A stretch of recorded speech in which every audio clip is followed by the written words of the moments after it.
no good. I can't concentrate. Spooner's had that radio on and off all night. Well, why didn't you tell him about it? Not me, tell Spooner. He's a professional wrestler, mate. My body don't bend easily these days.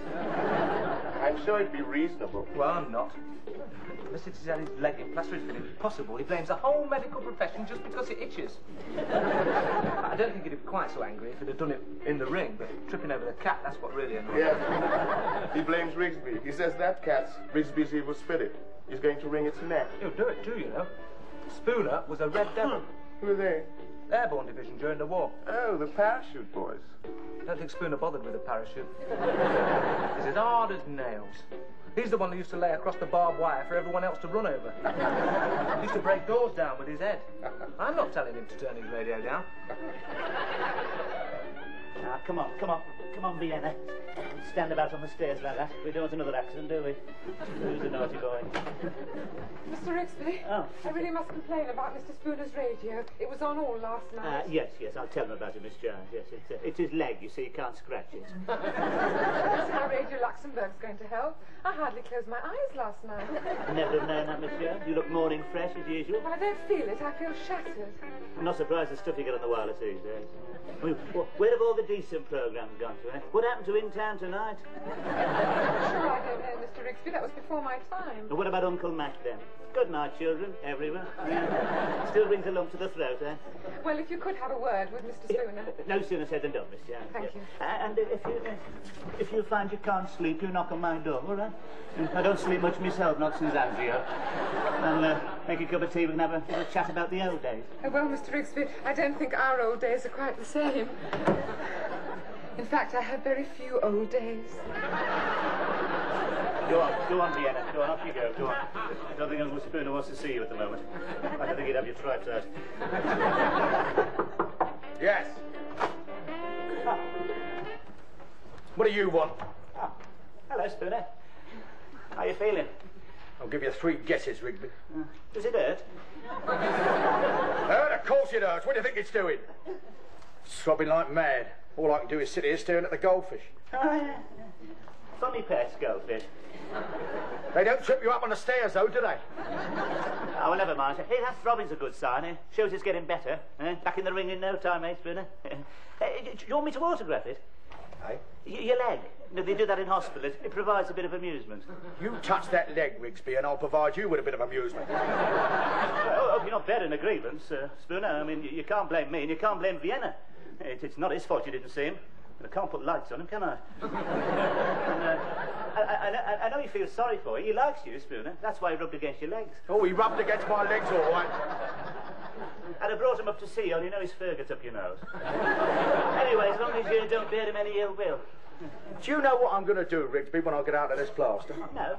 I'm going to get hold of that flea-ridden monster and wring his scruffy neck. And then you know what I'm going to do? I'm going to beat you to death with a carcass. Hey, now listen, I wouldn't touch Vienna if I were you, mate. Anything happens to him, what about his little friends, eh? Where will they go? It'll be after you. All 30,000 of them, you know the sound of marching feet, don't you?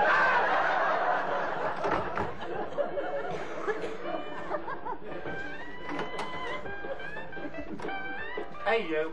When are you going to tell Spooner about that radio? No. You must make allowances. The man's suffering. So are we. You could at least tell him to turn it down. You know your trouble, don't you? You never stop complaining. Nothing suits you. The room doesn't suit you. The furniture doesn't suit you. What furniture? What do you expect for the money you pay? G-plan? I suppose you like lights shining through polystyrene, eh? Occasional coffee tables, no drapes. Settle for a few cushions. Cushions? You won't be satisfied. This place looks like the inside of a Turkish brothel. If I'd have put any more furniture in here, you'd been overcrowded. And whose fault's that? Exactly. Well, of course, I know tensions must arise. Up here, under the circumstances, of course. What circumstances? Well, nerves about to get taut, aren't they? You know, different ethnic groups, alien cultures. Do you mean because I'm black, Rigsby? Did I say that? Did that word pass my lips? Oh, no. Oh, no, we have to be very careful these days, don't we? Look what happened to Enid Blyton. What's Enid Blyton got to do with it? She got into trouble because Noddy didn't like Gollywog. Are you talking about me? No, I'm talking about Enid Blyton. But we get on perfectly well, thank you very much. Good, because if there's any trouble, you be the one to go. He's fireproof. Victimised minority. He's got rights. What about my rights? You haven't got any. My father told me when he brought me up here that you'd take advantage of my good nature. Oh, yes, I remember him. Yes, he was the one who kept jumping up and down, see if the floor creaked.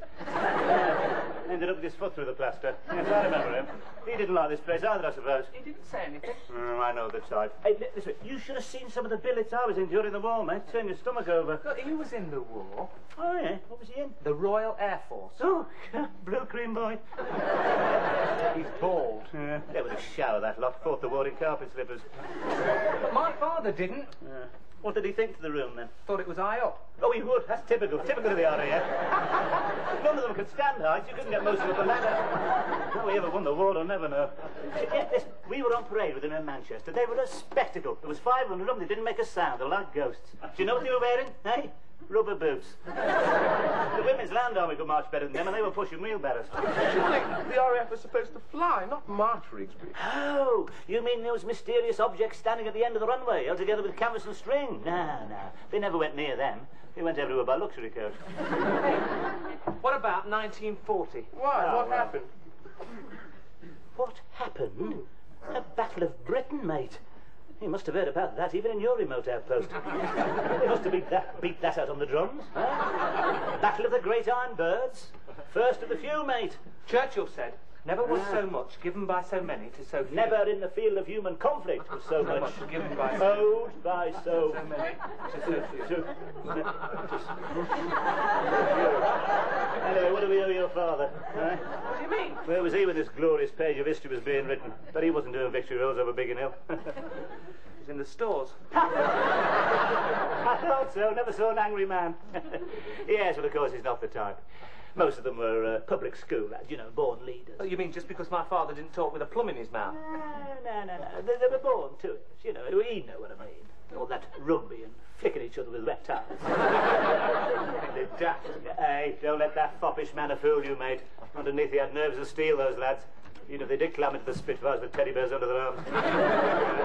Don't you underestimate them either. The Luftwaffe made that mistake. Now, you could always count on the boys in blue when the pressure was on. How do you know you can't count on me when the pressure's on? You? Yeah, well, it's not my fault I missed the war, is it? Perhaps I could have been doing victory rolls over Biggin Hill. Yeah, you're not a man of action. No, you don't know, Rigsby. Perhaps I could have been a war hero. Yeah, it's not likely, though, is it? I mean, you've done nothing but complain about Spooner's radio, but you won't tell him about it. You want me to do it. Ah, well, that's different. He is a professional wrestler. He is a professional wrestler with one leg at the moment, and you're still frightened of him. Suppose he turns nasty. Yes, well, of course, if you're afraid of him, yes. I'm not afraid. Don't be a fool, Alan. I'm not afraid. Yes, you are. I'll go down and tell him now. Spooner's been drinking, Alan. I don't care.